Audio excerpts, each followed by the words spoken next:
Hello,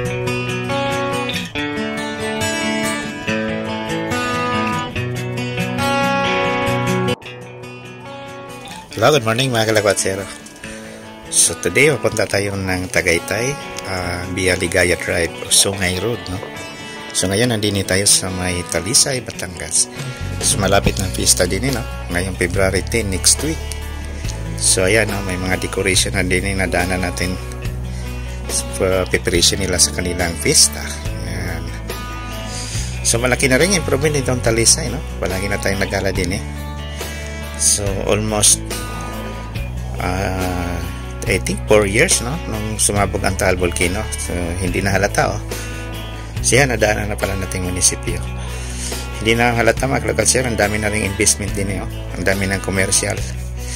Dumami na yung mga 7-Eleven din at saka Alphamart at saka yung Dali, no? Ang dami na mga convenience store din sa Talisay. Din itong Casa Isabela sa may left side natin, resort din yan. So marami na rin turista din sa may Talisay mga kalakwatsero. So ngayon napunta tayo ng Tagaytay via Sungay Road. So maganda kasi ang Sungay daanan mga kalakwatsero. Compare natin doon sa isang kalsada. Delikado yun, no?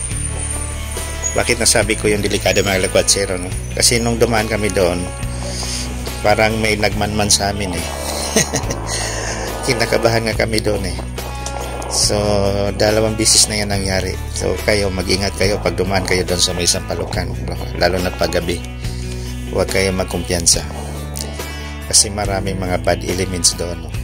Ang harang ng mga motor o sasakyan. So, mas maganda din, eh. Mas safe tayo din, eh. Ito na yun, no? Ligaya Drive, Sungay Road. Kasi marami tayong madaanan din ng mga bahay. So, hindi siya yung tahimik na lugar. Tapos marami na rin mga kainan din, eh. Restaurant. Din, ang dami rin nadaan din, eh. Siguro marami nang nakapansin, eh.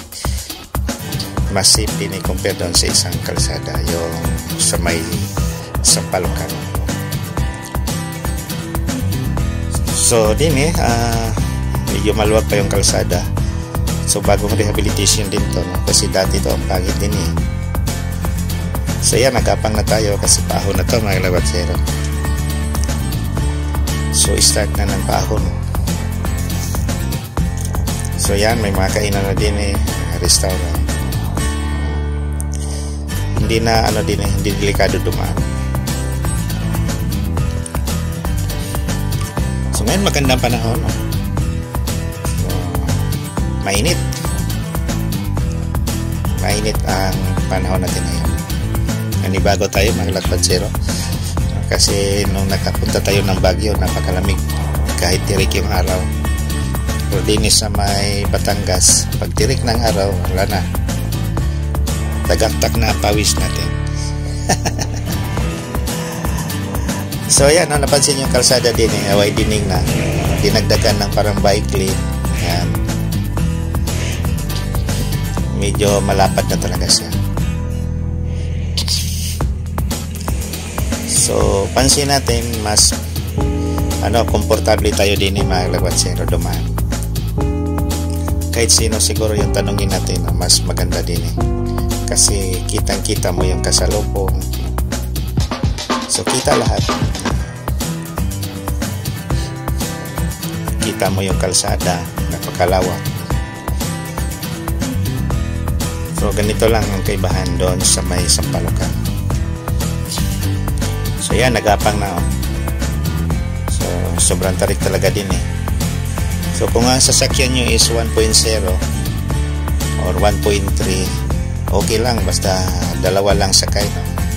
Pero kung puno yung sa skotsi nyo, 1.0 lang, nako, parang hirap na yan mga kalakwatsero. Hirap na yan, gapang na yan. Okay lang kung brand nyo, no? Eh kung second hand, nako, sasabog radiator nyo.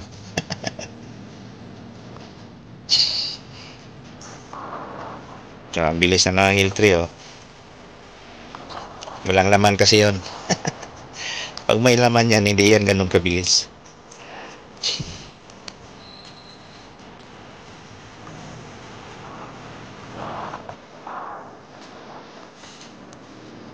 So ang ganda, oy, putol na din oh. So tanaw na natin ang Talisay.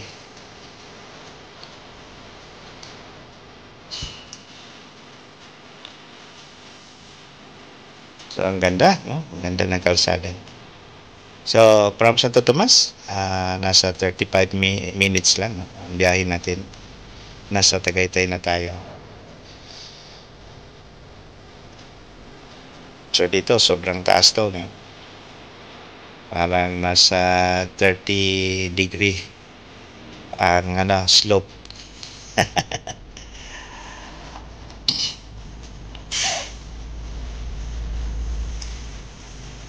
So gapang tayo mga kalagwatsero. So kung ang motor natin ay hindi kondisyon, delikado, no? Dapat pag napasok tayo ng sungay, kondisyon yung mga motor niya at saka kotse niya.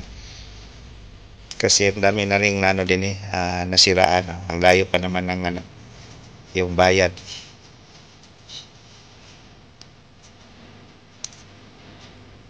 So dito medyo makapahinga yung makina natin.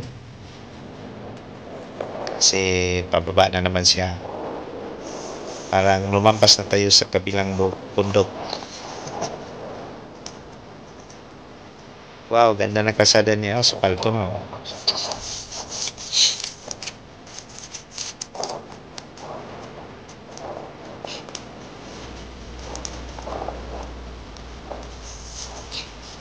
So pag dini na tayo mga lakwatsero, ramdam natin yung lamig, no? Medyo malamig na.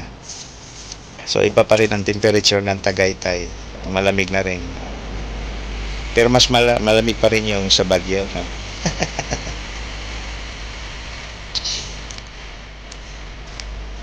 Wow, nice view. Ganda na mayo.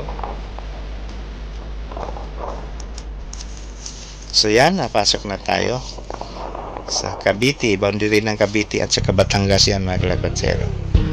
So Cavite na tayo. Welcome to Cavite Province. So pansin nyo mga kalagwatsero, marami talagang dumadaan din Yan. So hindi nakakatakot itong kalsada na to kasi ang daming dumadaan.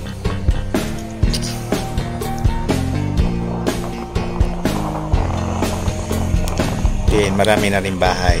Tingnan mo, dami nating mga bahay-bahay na nadaan. So yan lang ang kagandahan din sa may Ligaya Drive. Doon sa Sampalocan, wala. Bukid talaga yun, no? Puro bundok. At sa kagubat, sumadaanan natin doon. Kung kayo ay haharangan ng mga masamang elemento, wala na. Bye-bye. So I think 2021, no? Maraming case doon na hinold up, kinuha yung mga motor. At yung iba ay na-recover na nila doon na sa may Imus, Cavite, na chap-chap na.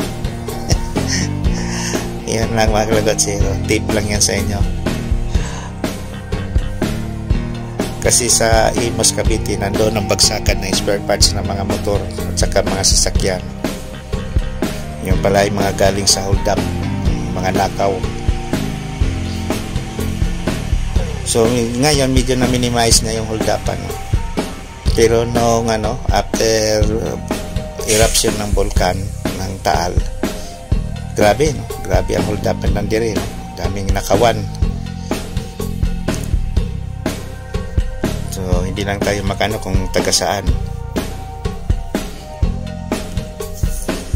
Rin natin may iwasan kasi nung time na yun sobrang hirap talaga, walang hanap buhay yung mga tao din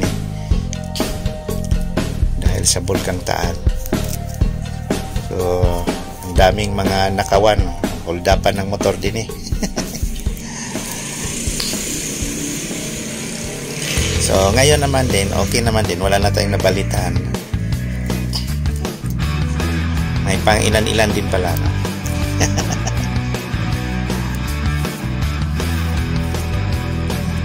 So yan, malapit na tayo sa Tagaytay.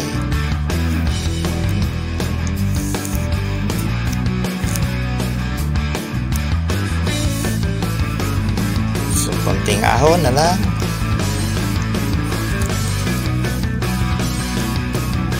Tagaytay na. So din mga resort yan, mga kainan, mga malaking restaurant din mga kalakotsero. At din na rin yung mga rest house ng mga artista. Saya na, lapit na tayo. Tagaytay na to. So parang nasa Baguio na rin tayo.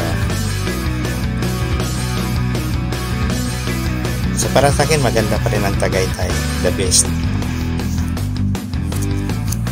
Hindi pa siya magulo, hindi pa crowded. Ang Baguio kasi mga kalakotsero medyo magulo na, crowded na, dami ng tao. So din sa Tagaytay mas maganda pa.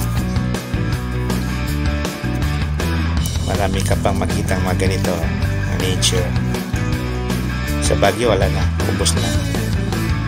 Puro na building sa makita mo doon mga kalakotsero.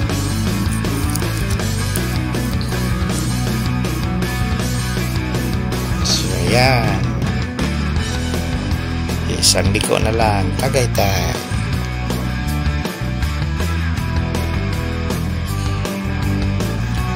So dito malamig na mga kalakotsero ang panahon. Maulap na din parang konting pag na.